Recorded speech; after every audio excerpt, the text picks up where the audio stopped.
In a certain city, a politician was running for office, and he advertised for volunteer workers.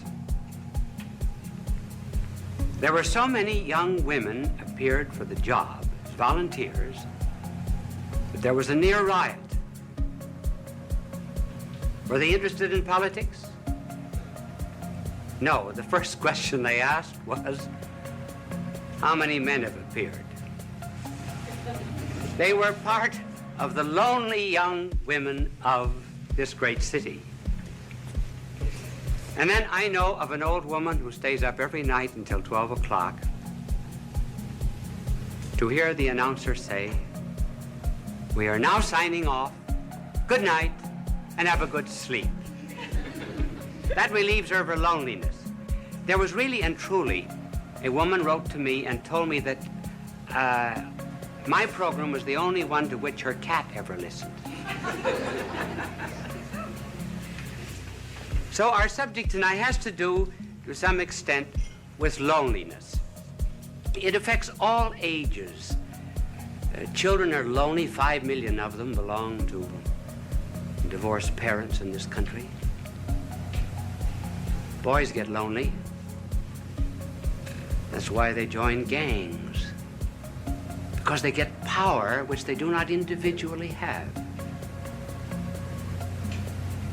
Young girls are lonely when they get a pimple on the nose. Older girls are more lonely still when the boy treats them as a glass, throws the glass aside after he has taken the drink. They find then that they're just a replaceable part in the great erotic IBM machine. Their loneliness increases. Then there's the loneliness of leadership, being the top man on the totem pole. There's the loneliness of being at the bottom of the totem pole, because you're just one of the masses. You're apt to lose your personality. The loneliness sometimes of marriage, where all the jokes have been told. There's no new event to narrate.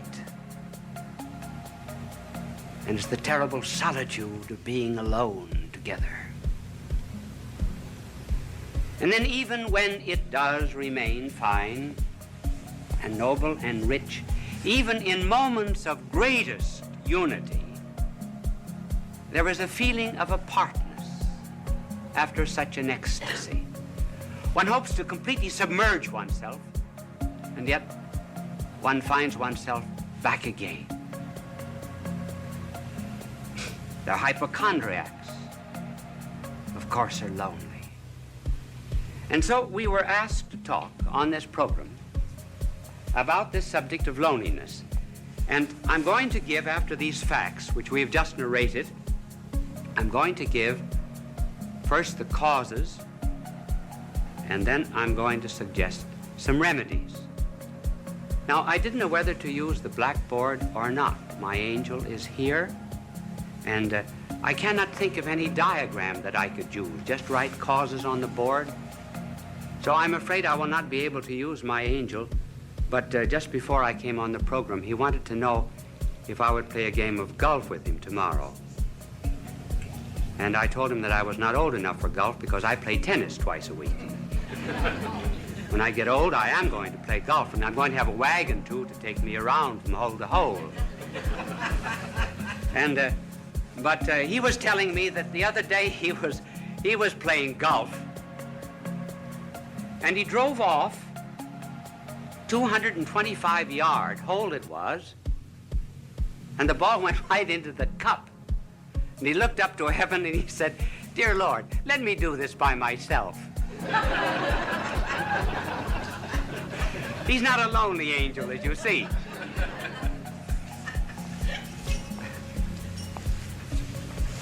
Now, what are the causes of loneliness? Well, one of the causes of loneliness has to do, first of all, with the lonely people themselves. And another reason why they are lonely is because of people who are not lonely. First of all, on account of the lonely themselves. They want to be loved too much. They want to love, to be loved. Now, there's nothing wrong about wanting to be loved, because we're all Stradivarius violins without bows. I didn't mean that pun. We are... one of the difficulties of an unprepared, unscripted play. And we're cups without saucers. We are to be complimented. But the deep loneliness of which we are speaking comes from an excessive desire to be loved. The more I want to be loved,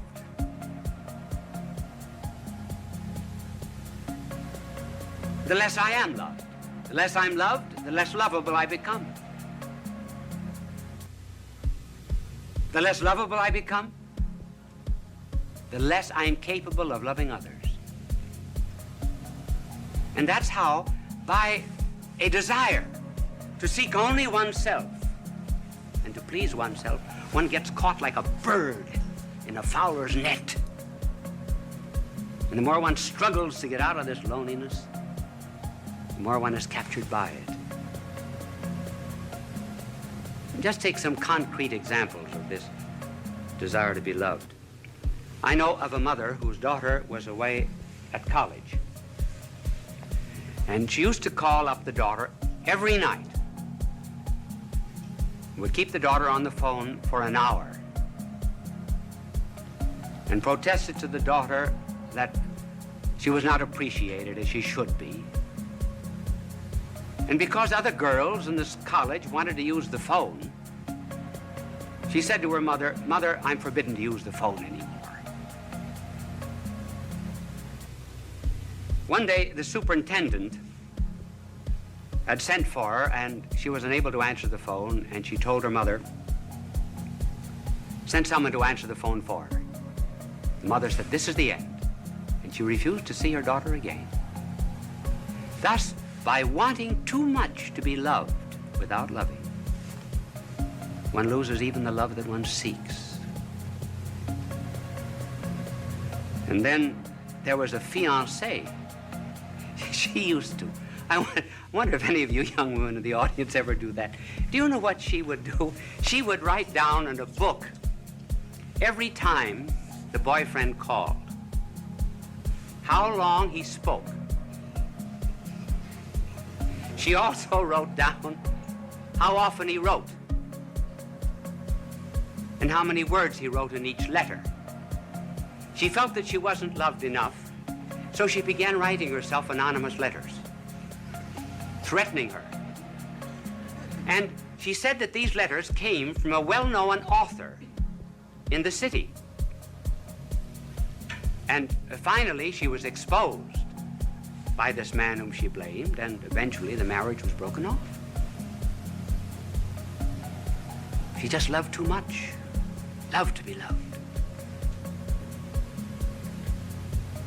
And then there was the wife who felt that her husband was paying no attention to her, insisted that he stay away from work.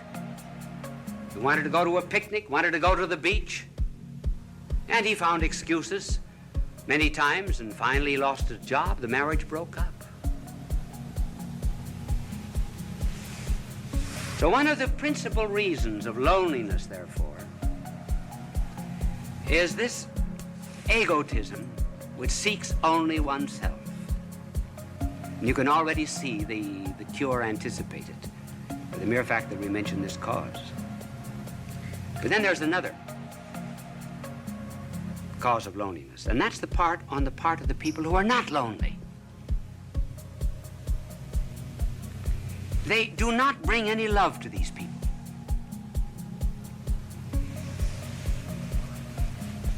Do you know what we should do? We should really concentrate a great deal on certain types of people. We should concentrate on the unfortunate, on the poor, on the socially disinherited, on the unloved, particularly the unloved and on the ugly. And we bring love to them. We put love into them. Then they become lovable. Now, for example, you are very lovable to God. Did you know that? You say, well, what is there in me to love? Nothing. But he put his love into you. That's why you're lovable. And that's what we have to do with other people. And so the loneliness of these people is increased also because the rest of us will not listen to them. Listening is a therapeutic. There was a psychologist who formulated a marriage case that involved sexual, financial, social, and legal complications. He went to 100 clergymen and 100 priests to present the story, and he carried a stopwatch with him. Do you know how long they listened? The average was 2.5 minutes. Then off-the-cuff answer. They refused to listen. They refused to care. George Bernard Shaw has something rather good on that subject. In his play St. Joan, King Charles says to Joan, "Why do not the voices come to me? I am the king." And Joan answers, "They do come to you, but you do not hear them. You have not sat in the field in the evening listening for them. If you prayed from the bottom of your heart and listened to the thrilling of the bells and the trilling of them after they had stopped ringing, you'd hear the voices, just as I do." In other words, listening is a therapeutic, a cure for lonely people. We do the same thing with our prayers. We wouldn't do to a doctor what we do to God. Would we go into a doctor and mumble off all of our symptoms and then say, "Bye, doctor"? Not listen. So listening on our part, refusal to listen, is one of the causes that intensifies this forsakenness. Now, what is the cure? Well, there are several cures, and we will just have time to mention one that is very important, namely caring for other people. When we're lonely, go out and serve. Then loneliness goes out through our fingertips. Our heart opens. The Chinese have a proverb, if you're without shoes, go out and find a man without any feet.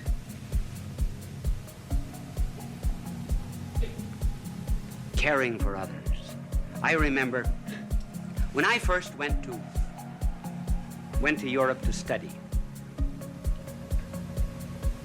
to do my university work as a young priest. The first Christmas I was lonely. I was really lonesome. I think it was the only time in my life I was lonesome.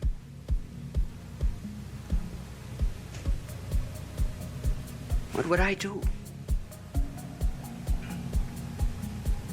So I went to someone in the city of Louvain and asked for a list of the worthy poor. And I went to this particular alley.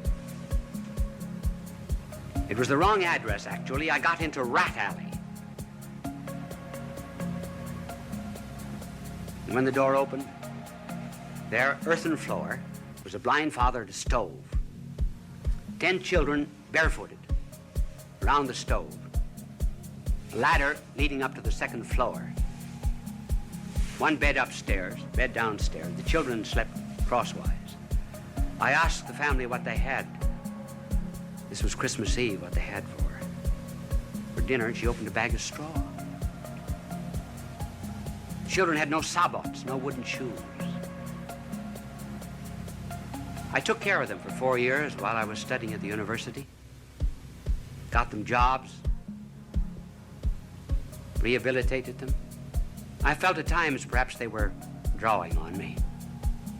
But do you know that the day that I went up for my examination as a professor at that university, as I went in at 9 o'clock to face 200 professors, I saw the whole family coming down the street. I asked them where they had been. They said, for the last 2 days, we've been at a shrine praying for you that you would pass the examination. We walked all the way back. I was never lonesome again. That's the cure. Helping the neighbor. But here's something to remember, too. We think we should not be lonely. In this age of psychiatry, there are 2 or 3 conclusions that our world has drawn which are false. One is that we should never have a tension. Certainly we have tensions. We must have them. We've got body and spirit, and they go in opposite directions. They have 2 different landing fields. Certain tensions are normal. If we didn't have them, we would be abnormal. And then we're lonesome. Sure, there's a metaphysical loneliness. Perfection is not here. This is not our home. I've got something that I want in my heart that nothing on this earth can satisfy, and nothing can satisfy you either. And we know it very well. So what's the cause of this loneliness? What are we looking for? Well, we say we're looking for God. Yes. Then I know what you will answer. What does God know about loneliness? Now, that's a good question. That's a good question. What does he know about loneliness? Does he know anything about the loneliness, for example, of a babe in Afghanistan who has no better home than just straw? Does God know anything about the loneliness of a mother who has to gather up a child in order to escape a dictator and fly halfway across Africa?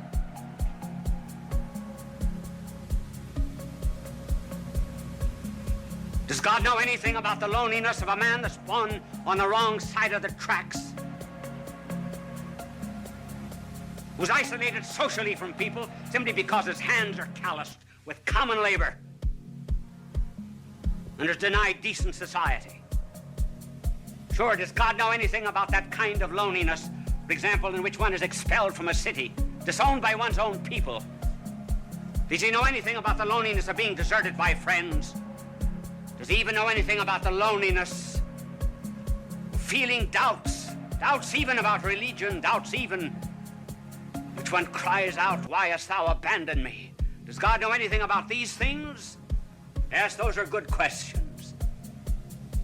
Now suppose that there was a figure that came into all of this loneliness and so immersed himself in it that he would not immunize himself from it, would not cut himself off from it. Would you, for example, be the only one on the battlefield that was whole and not help any of the wounded? And so if there was a figure that came into this world of ours and refused to isolate himself from loneliness and felt it so much that blood poured out from his body, felt loneliness so much that as if all the robberies of the world were thrust into his hands, as if he himself were guilty, that felt all loathsome carnality so much that his flesh was hanging from him like purple rags. Suppose someone came into this world and went into all of this loneliness, took it all, and was not overcome by it, but conquered it all. Then what? Then I may be lonely every now and then, but I'll not be overcome by it. Then I have a captain, kind of a captain who presses not a button in heaven from a celestial command.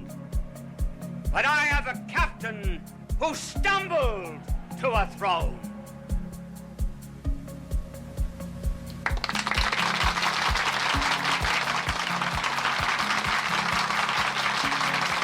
Bishop Sheen will return in a moment. Did that telecast seem a little short to you? Actually, I was just informed that we were 1 minute short. Now, I have a clock before me over there, and I keep my eyes on it. But this clock here was right. I finished 3 seconds before the time. But up in the control room, that celestial command that I just talked about, they figured it wrong by 1 minute. So they asked me if I could, instead of coming out for a very brief closing, come on and talk to you for 1.5 minutes. Now, you are put to the test. If that telecast seemed very short, you are enjoying it. We would say time passed like anything. If you were not enjoying it, it seemed very, very long. As a matter of fact, this 1.5 minutes will seem interminable to you. Now, I want to tell you, my good people, that I have to leave you now. Are you a bit lonely? I am. I'm lonely too. Bye now, and God love you. Fulton J. Sheen is indeed a man for all seasons. He walked a paced beat, allowing us to glimpse his nature and ponder its worth and to enjoy its presence. Bishop Sheen authored over 90 books. He broadcast countless radio and television programs and ministered in many parts of the world to people of every belief. As he said many times, it is not a unity of religion we plead for, but a unity of religious people. We may not be able to meet in the same pew, but we can meet on our knees. The bishop wrote 94 books, recorded countless radio shows, and appeared on hundreds of network and syndicated television programs. His legacy is... And when they finally came up to the front row, where I could see them very well, I leaned over and I said to one of them, I said, "What's the idea of taking up a collection during this lecture?" He said, "To get better speakers for next year."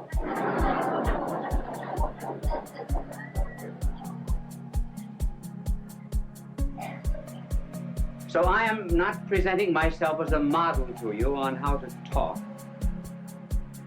It's just merely that there have been so many letters coming to me asking me to give a few suggestions that I will give them to you. They are only personal. They may not apply to everyone, but I will give them to you for what they are worth. If I can talk now, I certainly couldn't always talk. There came a turning point in my life. It was in college when I was a freshman. I was on the debating team, which was in the college that I attended. A great honor because they put a tremendous premium on debating. I thought I was good because, after all, I was picked as a freshman. I had to be good. And the night before the debate with Notre Dame University, the coach of our debating team, Father Bergen, called me over to his office and he said, "You are the worst talker we've ever had in this college." Well, that was a terrible shock to me. I said, "Well, if I'm so terrible, why did you pick me on the team?" He said, "Because you can think, not because you can talk." But he said, "You're going to learn to talk before you leave this room. Take a paragraph out of that speech, any paragraph you like." I remember we were talking on the Merchant Marine. I'll never forget, the paragraph began, "I think it needs no argument to prove," and so forth. So he said, "Stand up there against the wall," which I did. Now he said, "Go over that paragraph." At the end of it, he said, "Do you see your mistake?" I said, "No." "Go over it again." Went over it 1 hour, 2 hours, 2 hours and a half. I was dead. So was he. And every 2 or 3 minutes when I finished it, he would say, "Do you see your mistake?" I said, "No." But being naturally quick, after 2 hours and a half, I saw it. He said, "Do you see your mistake?" I said, "Yes, I think I do. I'm not natural." He said, "That's right. That's all." And he dismissed me. You notice how often speakers, as soon as they get up on a platform, or ministers or priests in the pulpit, everything changes, their voice changes, their attitude, their poses. I think many prayers that we say, we're not talking to God.